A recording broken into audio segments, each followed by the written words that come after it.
Ever since the Switch launched in March 2017, there was one thing the Switch had against it compared to the other consoles on the market.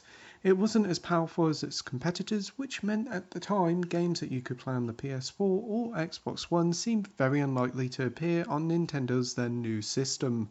But as we gone through the console's lifespan, we've started to see games that you wouldn't have thought was possible on the system, from Doom 2016, Rocket League, Starlink, Wolfenstein New Colossus, and more recently Mortal Kombat 11. These titles are some of the more technically enhanced titles on PS4, and yet we've seen them on Switch, albeit with a few technical changes. But now we're about to see arguably the most important and most impressive Switch port yet. CD's Project Red's open world masterpiece, The Witcher 3, is finally out on Switch after months of rumours. So let's see how they did, shall we? I suppose we should talk about what people really want to know about this Switch port, how it looks and runs. As most Switch ports do have some cutbacks in both visual performance and even some only have part of the game on the cartridge. And straight away I can tell you that The Witcher 3 is easily the most ambitious game on the Switch to date. And yes, the game has some cutbacks in the graphics department, with softer texture and foliage that is lesser, draw distances are also closer, whilst displaying at 720p docked with dynamic resolution and 540p in handheld. Whilst some may worry how it may look in docked mode, it actually isn't that bad. Yes, it's not as nice as the PS4 or the Xbox One versions, but it still stands on its own and is incredibly impressive as it's on a much less powerful console. Playing in handheld play, we're looking, as I said before, 540p, and on the Switch's smaller screen, it really does look nice. And it is even more impressive on the newly released Switch Lite, which has much smaller screens. As for the frame rate, like the other consoles, it aims for 30 FPS.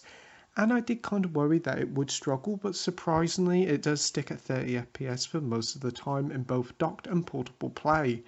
There is the odd drop here and there, but that is totally acceptable as this is no mean feat considering this is still one of the most technically advanced games of this generation playing on such a small and underpowered console. Another big worry for many gamers, including me, is that the game would only include a small part of the game on the cartridge and the rest would have to be downloaded in a rather hefty day one patch. Games like Doom, NBA and Mortal Kombat 11 all do this and it's incredibly annoying.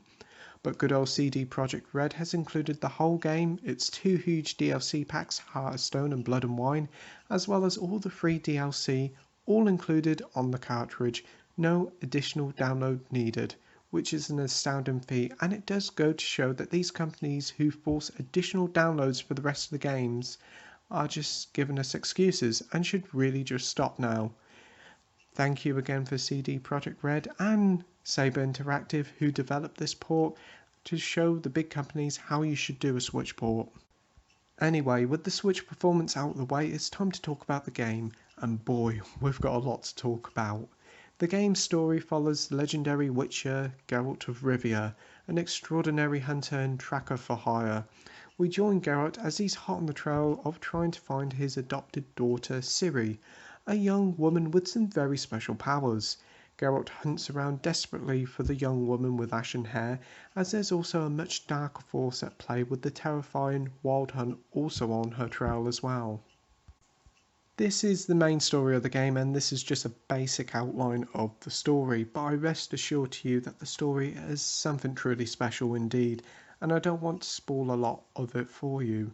The game main story isn't the only brilliant part of the storytelling here, as the many different quests and side quests that are filled to the brim with memorable characters, situations and heartbreaking dilemmas.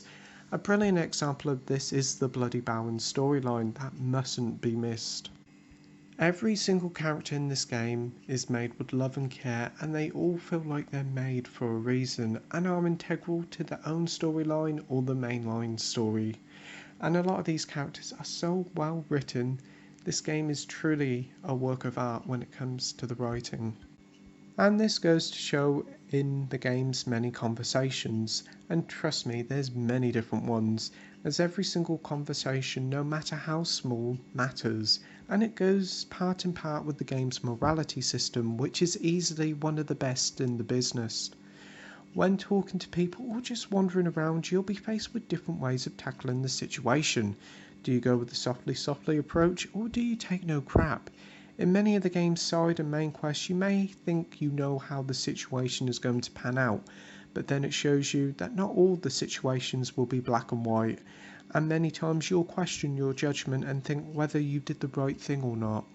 I could go on and on and on how masterful the story, character development and world building is, and whatever I say will not do this game justice, as it's a mesmerising tale that tackles many different hard topics. It really hits you in the feels and is easily one of the most mature storytelling experiences on a Nintendo console ever. The world of The Witcher 3 is absolutely huge, arguably the biggest open world we've seen on the Switch to date, with plenty of lush landscapes, busy towns and villages. The open world here, like in Breath of the Wild, is easily one of the main characters itself. With so much wonder, the game even has its very own day and night cycle, and even on Switch, it's stunning to look at. Taking your trusty steed Roach out for a ride along the game's many different regions is astounding, as it shows how much work has gone into this title. Like Breath of the Wild, you could easily pick a direction and just go exploring. Unlike recent games like Ghost Recon Breakpoint, which feels like an open world just copied and pasted together just so it's big for big sake, Wild Hunt's open world is made with such love and attention. It's like everything has a reason for being there, and nothing is just for filler. The game is just teeming with life. You could be wandering around, then boom, you're attacked by some disgusting monsters, or a group of thugs waiting to be given a good smacking. This takes us on to the game's combat. Exploring is a dangerous thing, and this world needs a professional at combat to survive, so it's a good thing that Geralt is incredibly well prepared.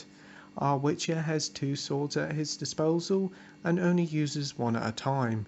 He has the steel one, which is perfect for men and wildlife, whilst the other sword is silver, which is used for the monsters and mythical beasts of the land.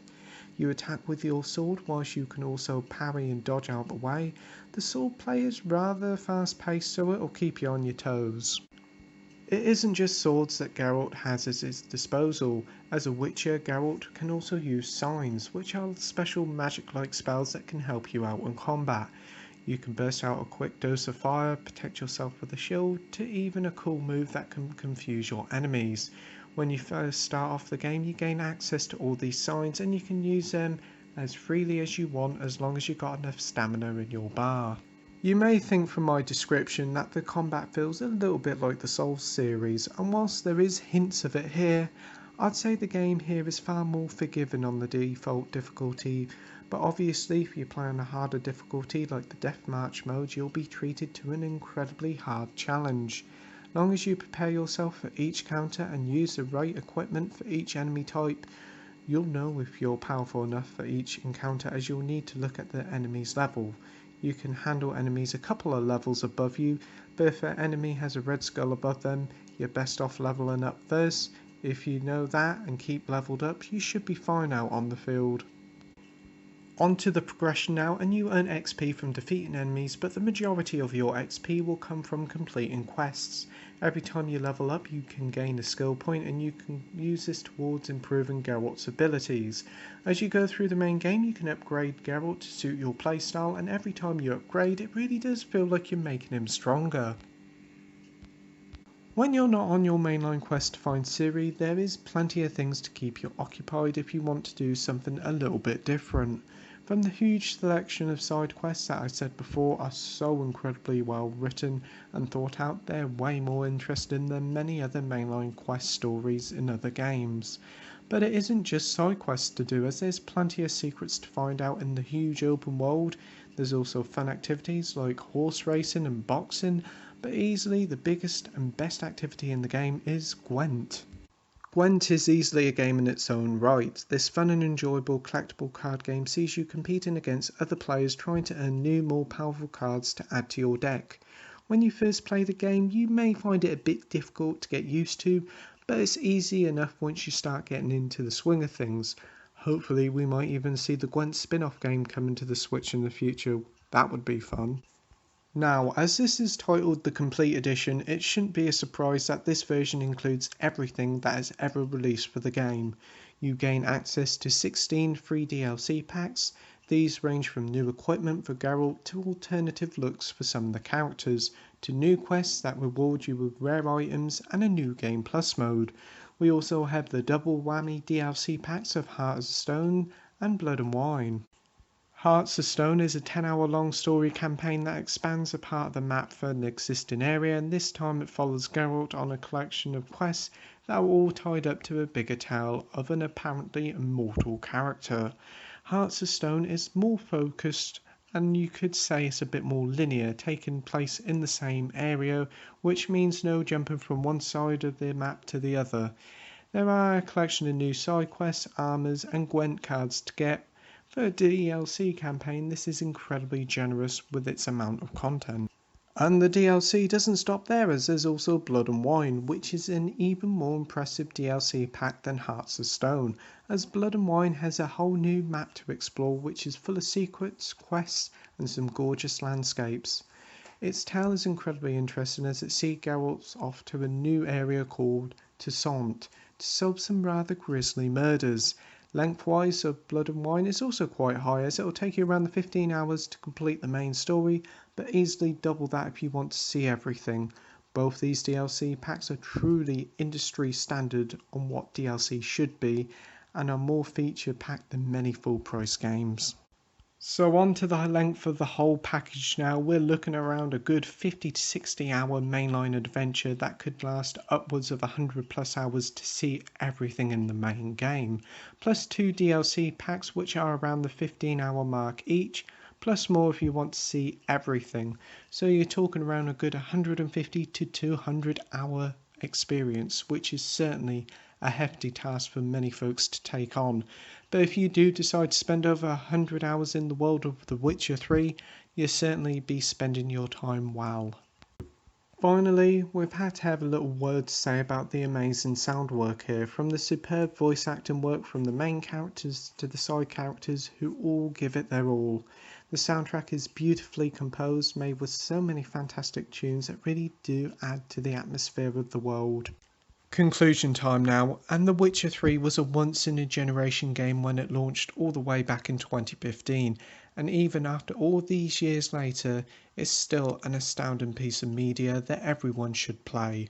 With a beautiful and heartfelt story that's easily one of the best in gaming, and a deep and wonderful world that feels like a living, breathing environment, full of interesting characters, secrets and beautiful landscapes. Its action RPG mechanics are in a class of their own. It's an adventure that will stay with you long after the credits have rolled. And this Switch version is a technical marvel that's easily the most impressive and technically enhanced game on the system. And whilst the resolution and textures had to be cut to get it to run on the system, it's by all means not a deal breaker.